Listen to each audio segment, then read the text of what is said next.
Hello, and welcome to today's episode of Uptime, the podcast from Med Healthcare Business News. We talk to experts about the key issues impacting the medical equipment industry. I'm your host, Carrie Stevens. HCB News is free to read, so if you're not already registered, go to med.com/news and sign up after the podcast. Now, it's my pleasure to introduce my friend Binseng Wang, a longtime leader in healthcare technology management and a passionate advocate for the right to repair, for a really timely conversation about the growing challenges around medical equipment repair and what it all means for patient care and hospital operations. Binseng, thanks for joining me today. My honor and pleasure, Carrie.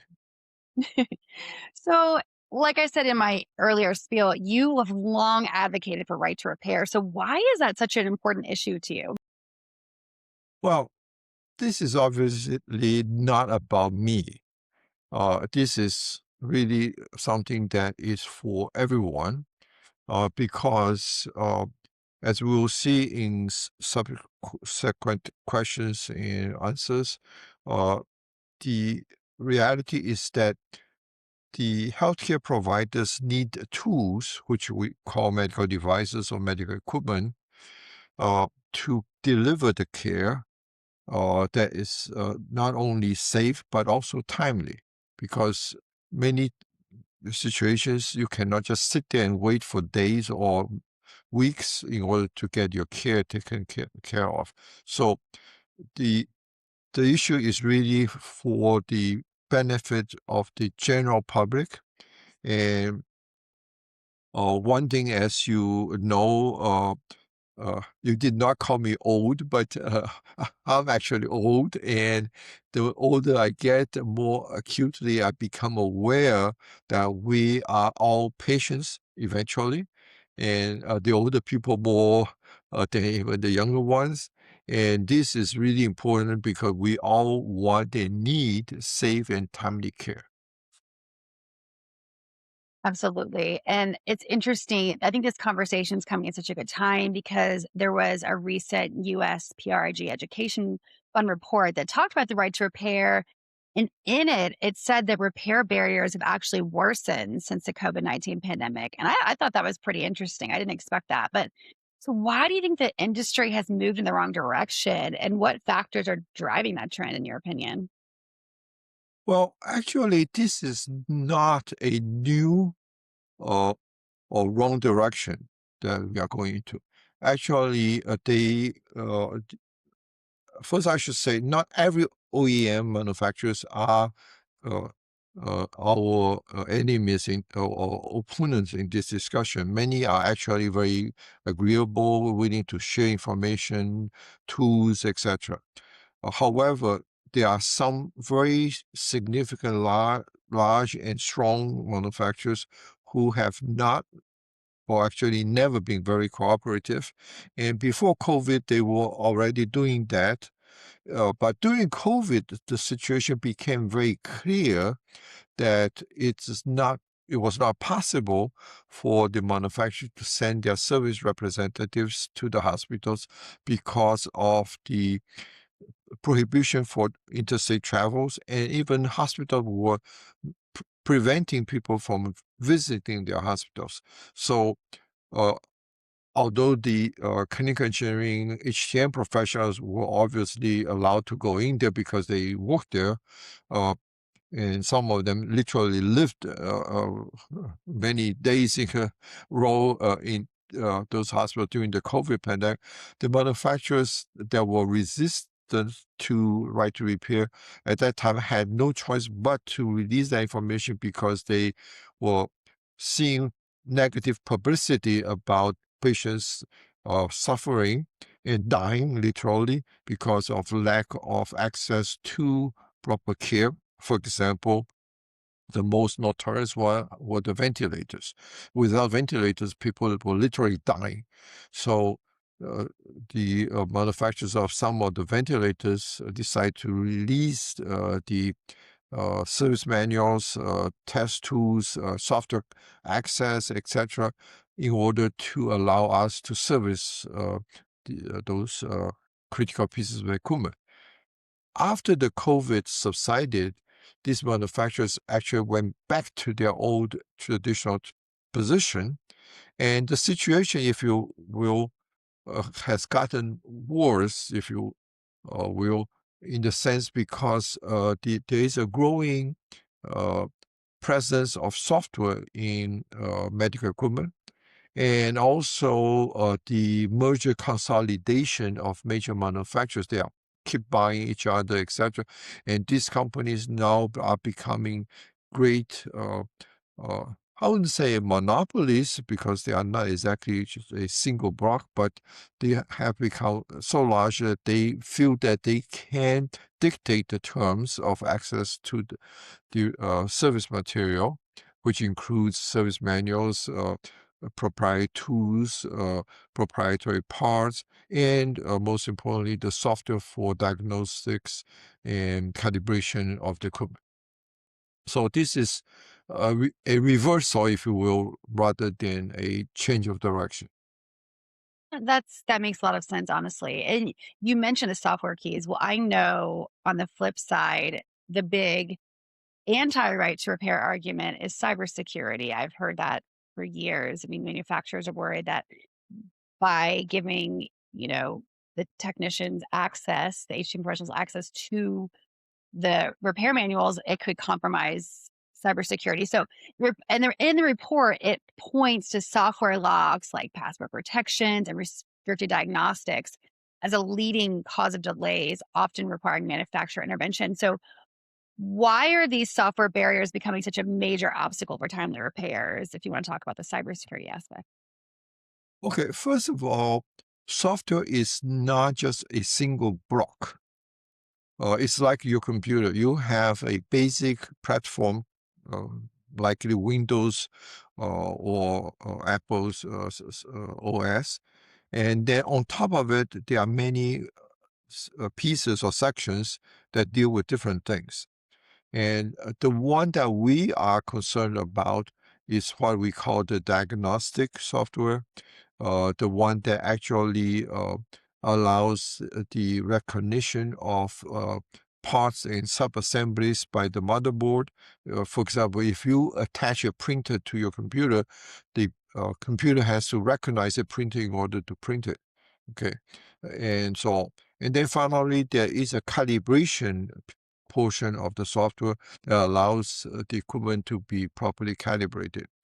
Now, nowadays, almost every piece of equipment, consumer products, for example, automobiles, cell phones, TV sets, even your refrigerator now has some type of software embedded into it. And many of those are designed to help the user, the consumer, but also they help the manufacturers to diagnose problems and fix problems and perform whenever necessary recalls and all that. So this is becoming ubiquitous, if you will. Okay. Now, for us, the people who maintain and manage medical equipment, it's becoming more and more challenging because we don't have access to the right tool. It's like you don't need to have access to everything in your cell phone or your TV set or refrigerator in terms of software. You just need access to the pieces that are relevant to you. And I hope I'm not insulting you. You are a very smart person. I know I've worked with you before. Let's use the analogy of the automobile uh, to make things easier to understand. When you commute to work, you go into your car, turn on the ignition, and you look at your uh, driver's panel, you will see a whole bunch of lights coming out, uh, and some of them gradually will go away, and you have the ones that you need to stay on, and like your mileage, your gasoline gauge, your speedometer, etc. Those are typically in white or blue or green, whatever is the case. But if there is a light there that started as red and remain red and does not go away, then you need to worry about it because there's something wrong that is telling you that, hey, pay attention, you may have a problem here. Okay. And this is what we know in the trade as a power on self-test. It's a self-test that the manufacturer has built into the device, in this case, automobile or medical equipment, that it will go through a bunch of self-tests to allow the user to know whether it's safe to continue to use. Because if you have a red light on your dashboard, does not mean that you cannot drive at all, but you should pay attention to it as soon as you can, because you may have a bad brake, very serious problem. You may have simply a not well kept gasoline uh, uh, cap there. So, hey, some of those things are fairly easy, but you still need to pay attention, or your tire may be underinflated or something like that, right? So you take your car to a repair shop, let's say a Pep Boys or something like that, and they will put something to connect to your computer in your car, and then read out what's wrong with it and say, oh, you need to do this, you need to replace your brake, or your tire is inflated, we'll inflate that for you, etc., etc. And this is the same kind of tool help we need for medical equipment. We need to be able to see what's wrong with the equipment, because the equipment perform a self-test, and now it's saying, hey, there is something not quite right with that piece of equipment. If you don't have to use it, don't use it. Get someone to take a look at it. If you still have to use it, watch out, keep an eye on it, because it may stop working properly very soon. So that is the analogy that I want to use to help understand the challenge. And for us, this is becoming a serious issue, because unlike automobiles, we don't have access to this information. I think that was actually a really great analogy, and I'm glad you used that because I think it makes a lot of sense, and I think our listeners will agree. But can you talk about more how repair restrictions impact patient care? Because I think that is a really big issue in this industry because it does. Okay, I did uh, remember that I forgot to talk about cybersecurity.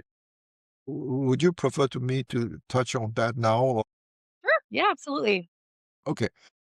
Cybersecurity is indeed a very serious concern.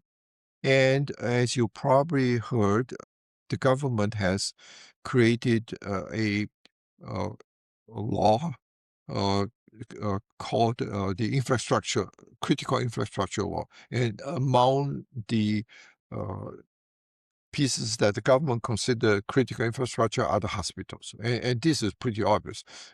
If we don't have hospitals functioning in the United States, how can we get the people to be healthy and productive, et cetera, et cetera?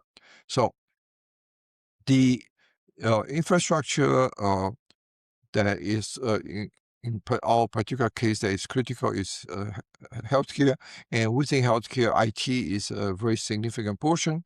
And if you have probably seen the news, there are many cyber attacks against hospitals, seeking basically money, so ransomwares. Okay, now medical equipment indeed is part of the general network equipment in the hospital.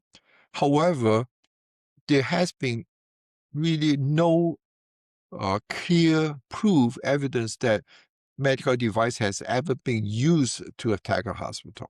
Hospitals are typically attacked by not really very ingenious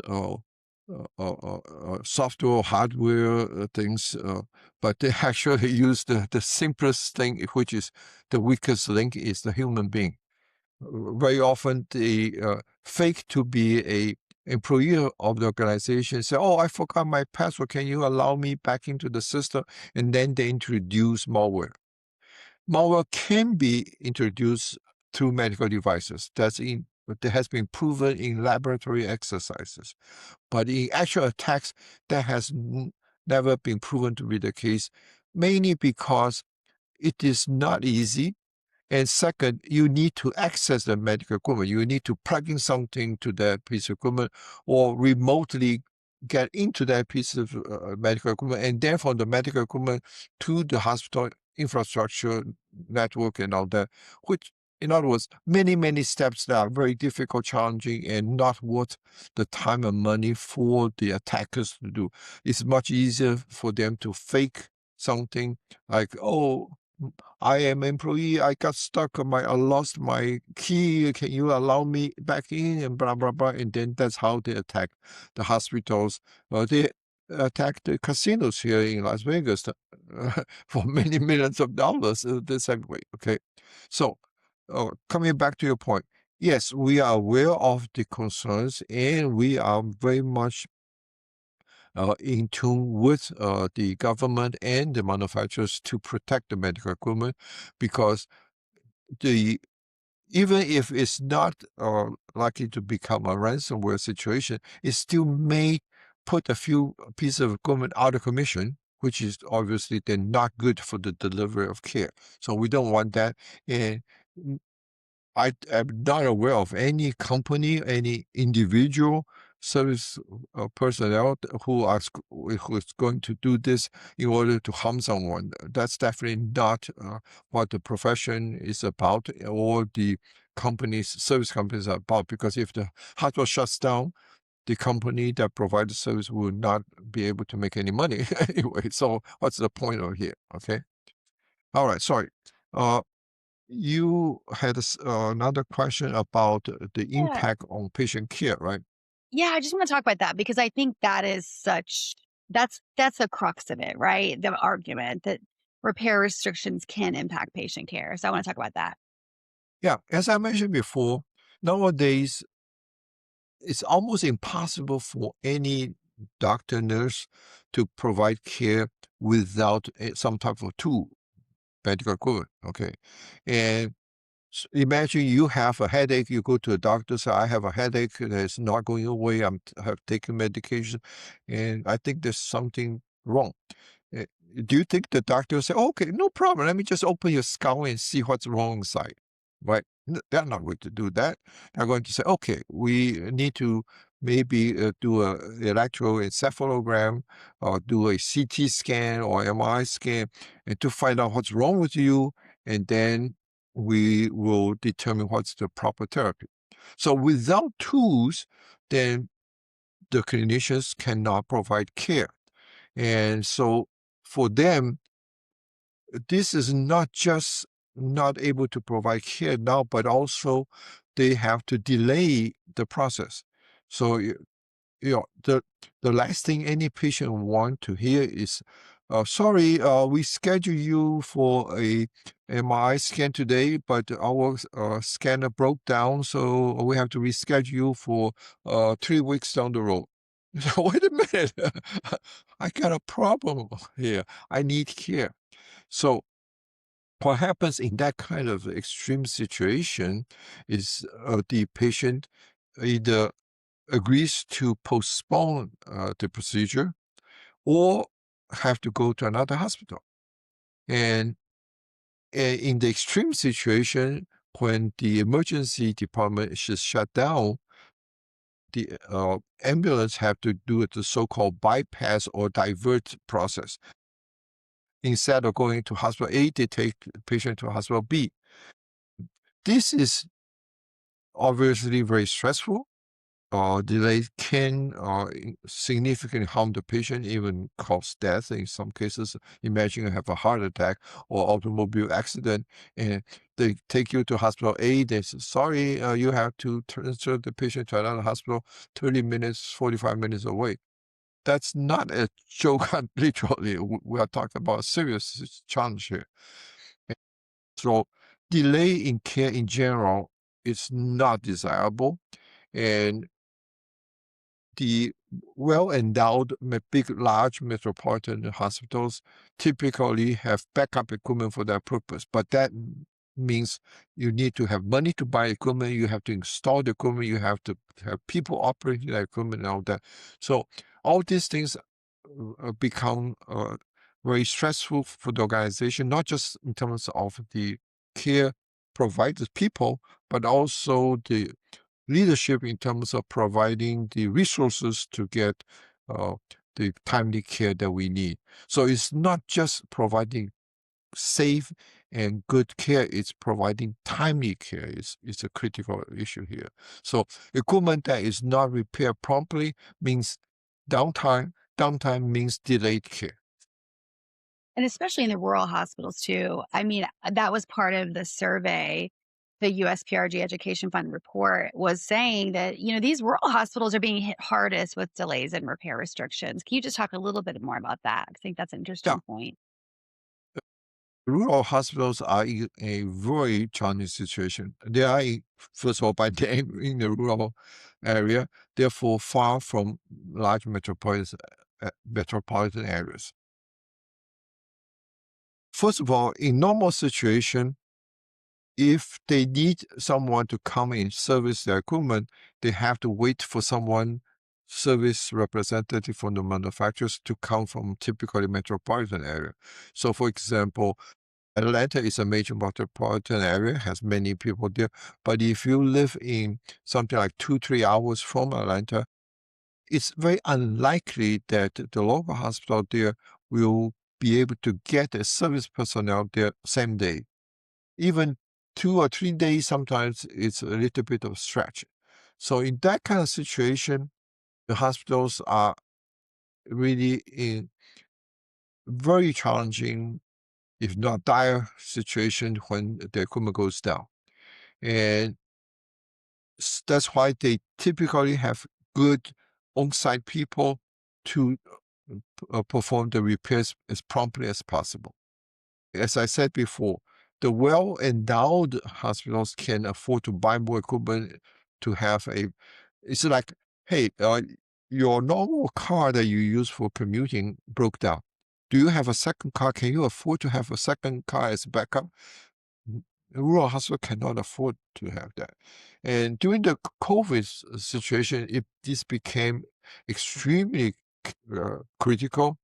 And since then, the financial conditions has become worse and worse. As you saw in that report, a significant number of rural hospitals have been forced to either close or reduce their services. And this has become a tremendous uh, uh, or let's say, or challenge for the people who live in those areas and depend on the care provided by those rural hospitals. And right now, there is a discussion between the Association of Rural Hospitals with the government to try to find ways to give them a little more resources to in order to uh, survive and therefore provide care to the patients.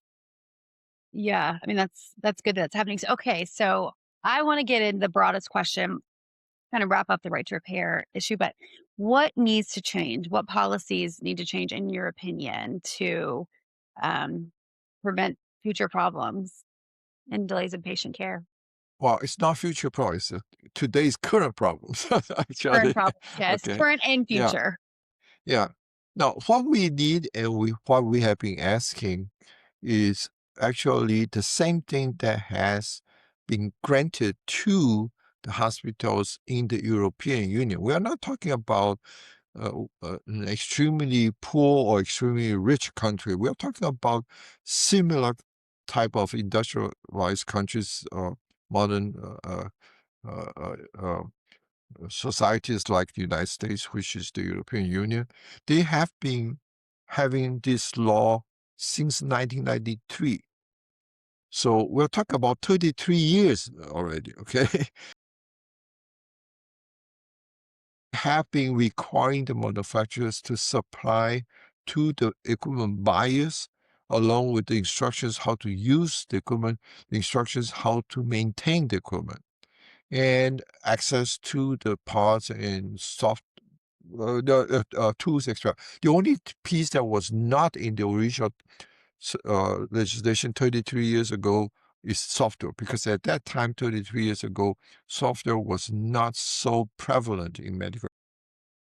The law has been reaffirmed in the recent years in European Union, but the software piece is still lacking, and they are actually working on it. There are lots of debates going on, and it's very likely they will uh, revise the law to include the access to software there. And this is something that we are asking the state governments as well as the federal government to allow us to have the same access. So there's nothing really unique, different, outrageous, etc. There are concerns about liability, concerns about intellectual property, cybersecurity, etc., etc. But these same manufacturers are doing business in Europe.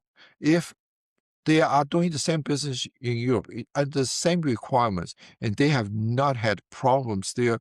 If they had problems, honestly, I think they would have abstained from doing business in Europe. Okay, the fact that they are there, and some of them are even headquartered in European Union, so there's no reason for them to complain. And and the most embarrassing, I think this is really to the point of being disgraceful, is the fact that these manufacturers that are fighting against right to repair have managed to defeat twice at the federal level, the right to repair for our service members. Okay, imagine we have a medic in the active combat field. Hey, Iran today. Okay, you have a wounded soldier lying next to you, and you need a defibrillator to revive the soldier. And then your defibrillator stop working. Are you going to call a manufacturer, say, hey, send some service rep to Iran borders or Middle East, whatever, to fix my equipment? No, they're not going to do that. Okay. And even if they're willing to do that, it will take days for them to get there, right? So they need immediate access to the information, to the software, to whatever is necessary to fix the equipment and take care of our courageous and dedicated service members. This is no joke. This is critical. Our country's not just soldiers, the security of the United States depends on our soldiers and sailors and pilots and all that. So come on, this is something for the good of the public, and in the particular case of our armed forces, this is something that it's not just a question of whether they deserve that. This is absolutely the right thing to do, and as I said, I think this is disgraceful that they don't have this access. I'm glad you said it. Thank you. Okay, so at the end of every podcast, I always ask our guest, so big final question. When you think about healthcare technology management in 2026, what is keeping you up at night? Yeah, we have several challenges. The right to pay is definitely one of them. The other one is again, confessing that I'm old, the retiring of the baby boom generation. So we have a serious manpower issue. And again, I'm not saying this is uh, uh,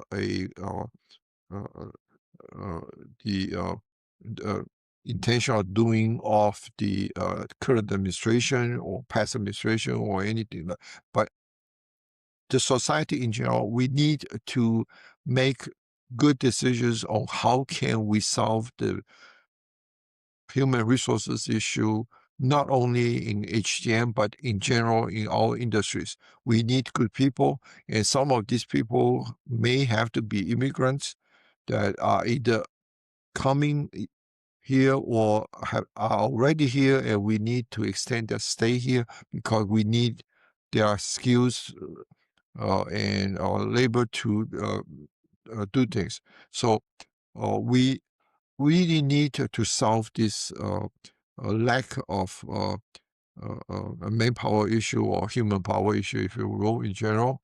So that is a critical issue. We still have a, a serious limitation in training these people, encouraging these people, giving them a solid, strong career path for them to thrive in this environment.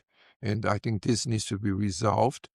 And bottom line here is that this is not a problem that is for one company, one government, or one uh, manufacturer to resolve. This is a problem that we all should share responsibility, and we all need to pitch in to collaborate and find solution.